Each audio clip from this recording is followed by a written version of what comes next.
BJP ಮುಖಂಡ ಮಣಿಕಂಠ ರಾಥೋಡ್ ಸಹೋದರನ ಬಂಧನವಾಗಿದೆ ಅಂತಕ್ಕಂಥ ಒಂದು ಬ್ರೇಕಿಂಗ್ ನ್ಯೂಸ್ ಬರ್ತಾ ಇದೆ.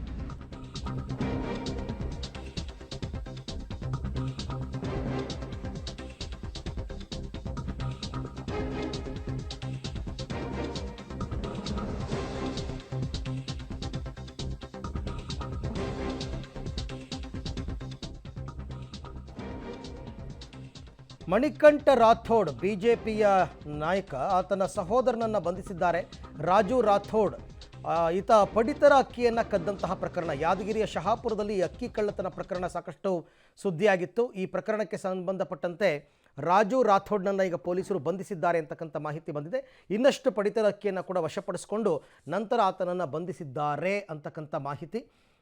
ತಡರಾತ್ರಿ ಗುರುಮಿಠಕಲ್ನಲ್ಲಿ ಅಕ್ಕಿಯನ್ನು ಜಪ್ತಿ ಮಾಡಿದ್ದಾರೆ ಪೊಲೀಸರು. ಯಾದಗಿರಿಯ ಶಹಾಪುರದಲ್ಲಿ ನಡೆದಿದ್ದಂತಹ ಪಡಿತರ ಅಕ್ಕಿ ಕಳ್ಳತನ ಪ್ರಕರಣದಲ್ಲಿ ಬಿಜೆಪಿ ಮುಖಂಡನ ಸಹೋದರ ರಾಜು ರಾಥೋಡ್ ಅಂತಕ್ಕಂಥ ವ್ಯಕ್ತಿಯ ಬಂಧನ ಆಗಿದೆ. ಪೊಲೀಸರು ಬಂಧಿಸಿ ಈಗ ವಿಚಾರಣೆಯನ್ನು ಮಾಡ್ತಾ ಇದ್ದಾರೆ. ಯಾಕೆಂದರೆ ಇಡೀ ಅಕ್ಕಿ ಕಳ್ಳತನ ಪ್ರಕರಣದ ಪ್ರಮುಖ ಸೂತ್ರಧಾರ ಈತ ಅಂತ ಹೇಳಲಾಗ್ತಾ ಇದೆ.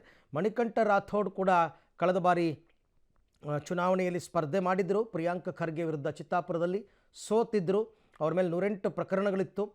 ಈಗ ಅವರ ಸಹೋದರನ ಮೇಲೆ ಕೂಡ ಈ ರೀತಿ ಪ್ರಕರಣ ದಾಖಲಾಗಿದೆ.